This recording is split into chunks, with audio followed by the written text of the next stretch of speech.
from Massachusetts is recognized. Yeah, Mr. Speaker. A lot of Democrats were sounding the alarm bells over the debt ceiling issue because our credit was actually downgraded, and that's not a good thing. And then after we got a deal, which thank God we got a deal, the extreme MAGA Republicans blackmailed the Speaker of the House into not respecting that deal. And so we have a problem right now. I should also point out that we had a long discussion on the border, and again, I'm still puzzled why you're bringing a Homeland Security appropriations bill to the floor that actually cuts funding for border security. I don't quite get that.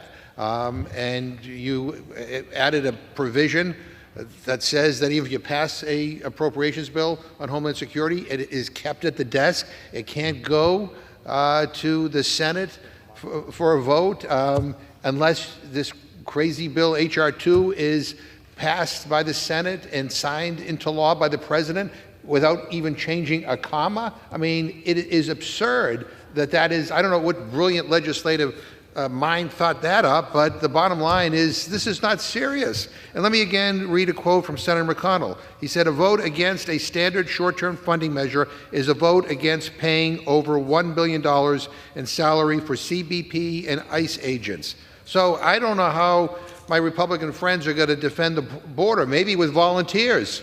But come on. I mean, at some point we have to get serious.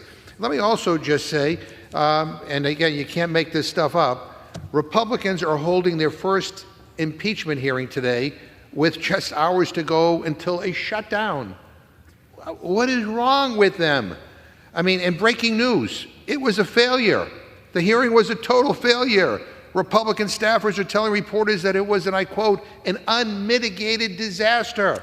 Another GOP staffer says, quote, "Comer has lost control," end quote. Then there was another GOP who said Comer botched this bad, end of quote. This was supposed to be their big bombshell, and it was a total dud. Not a single one of their witnesses could come up with a shred of evidence against the president.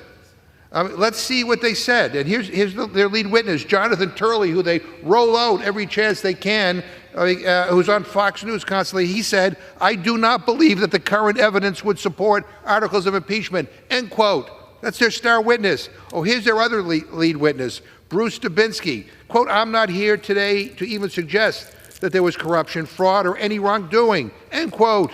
The list of members on the other side saying this impeachment inquiry is a sham is getting longer and longer by the hour.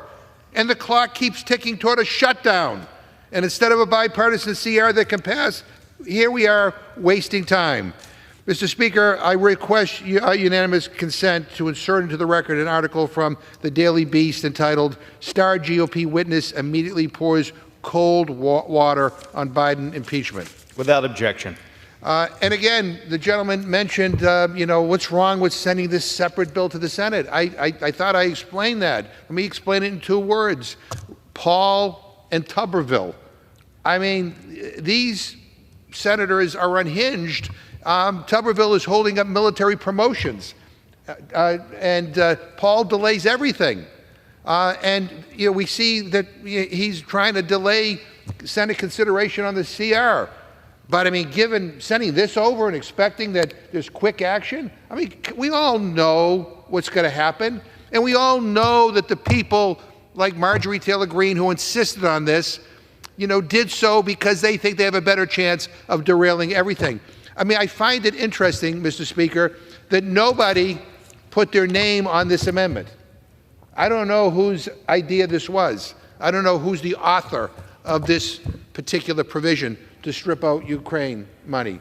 But anyway, that's a mystery that we'll have to try to solve.